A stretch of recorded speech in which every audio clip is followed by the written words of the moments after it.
अस्सलाम वालेकुम दोस्तों और साथियों, उम्मीद है आप लोग खैरियत से होंगे।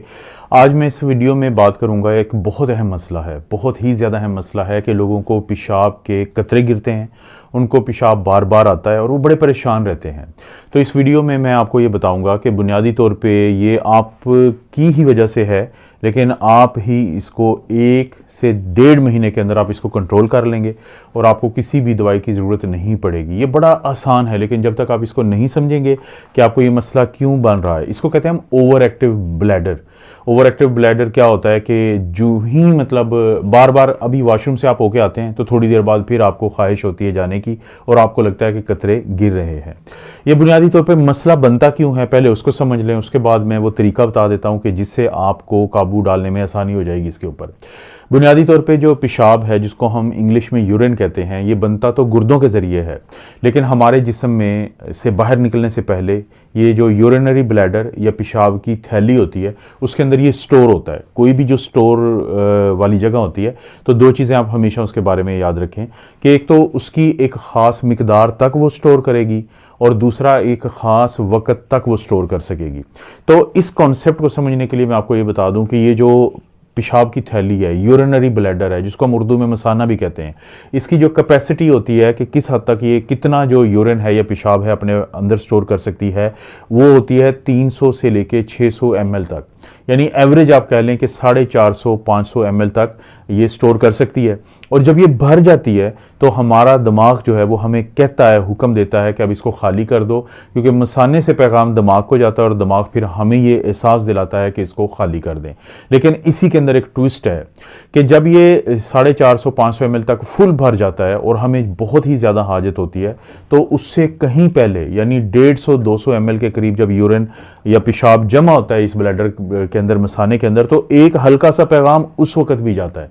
और हमारा दिमाग हमें एहसास दिलाता है कि पेशाब इकट्ठा हुआ है। लेकिन वो एक फॉल्स अलार्म होता है, एक झूठा अलार्म होता है। और हम में से अक्सर लोग जब उसका हुक्म मानते हैं, उस वक्त वॉशरूम जाते हैं, तो आहिस्ता आहिस्ता हमारा जो मसाना होता है वो बजरिया दिमाग हमें कंट्रोल करना शुरू कर देता है, ना कि हम अपने ब्लैडर को कंट्रोल करें और हम फैसला करें कि अब हमने यूरिन के लिए या पेशाब के लिए जाना है। यही वो वजह है कि देखें, अगर आप दिन में पूरे 24 घंटे में 6 से 8 दफ़ा जाते हैं, या इसी तरह से रात को, आपकी उम्र अगर 60 साल से कम है और रात को 1 दफ़ा जाते हैं तो ठीक है, नॉर्मल है।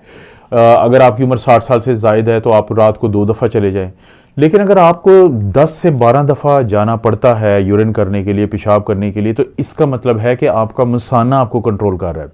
तो ये जो शुरू में आपको अर्ज आई है, ये जो शुरू में आपको ख्वाहिश हुई है, अगर आप इसको समझ लें कि आपने इसके ऊपर कैसे कंट्रोल करना है, तो इसका मतलब है कि दवाइयों के बगैर ही आपका ये मसला जो है, जो पेशाब बार बार आता है या कतरे गिरते हैं, तो आप इस पर कंट्रोल कर लेंगे। अब देखें, जो इब्तदा की ये ख्वाहिश होती है या अर्ज होती है, तो क्योंकि हमें पता नहीं होता तो हम क्या करते हैं कि हम फौरी तौर पे वॉशरूम जाने की कोशिश करते हैं। लेकिन 4 वो तरीके हैं जिससे आप अपने इस ब्लैडर को रीट्रेन कर सकते हैं। ये आपके जिस्म का हिस्सा है, आप ब्लैडर का हिस्सा नहीं है। ये आपने समझना है कि ब्लैडर आपके पूरे जिस्म का एक छोटा सा हिस्सा है जिसको आप अपने हिसाब से चलाएंगे। जब भी आपको फौरी तौर पे ख्वाहिश हो, और ये भी ज़हन में आपके आ सकता है कि हो सकता है कि वाकई इतना ज़्यादा यूरिन इकट्ठा हो चुका हो, तो वो मैं बता दूंगा उसका तरीका क्या है। लेकिन उससे पहले समझें कि जब आपको पहले ख्वाहिश हुई है तो आपने उस ख्वाहिश को फौरी तौर पे पूरा नहीं करना, वॉशरूम नहीं जाना, आपने यूरिन नहीं करना, आपने पेशाब करने नहीं जाना, बल्कि आपने 4 वो तरीके होते हैं जिससे ये जो अर्ज होती है, ये जो ख्वाहिश होती है, इसको दबाना है। वो पहला एक तरीका क्या है कि जब आपको बहुत ज़्यादा यूरिन आया हो, जब आपको बहुत ज़्यादा पेशाब आया हो, तो आप उसको रोकते हैं।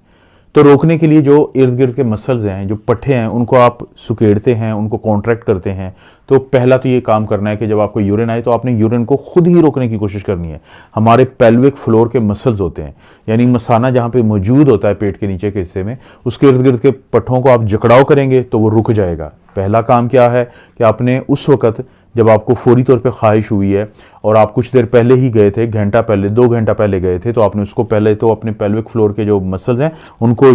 कॉन्ट्रैक्ट करना है, उनको सुकेड़ना है ताकि रुक जाए। पहला ये हो गया। दूसरा ये कि देखें, 2 तरीके से हैं। एक ये, मैं अभी ऐसे बैठा हूँ, ठीक है, मेरे पेल्विक फ्लोर के जो मसल्स हैं वो रिलैक्स हैं, लेकिन अगर मैं अपनी टांग के ऊपर टांग रख के बैठता हूँ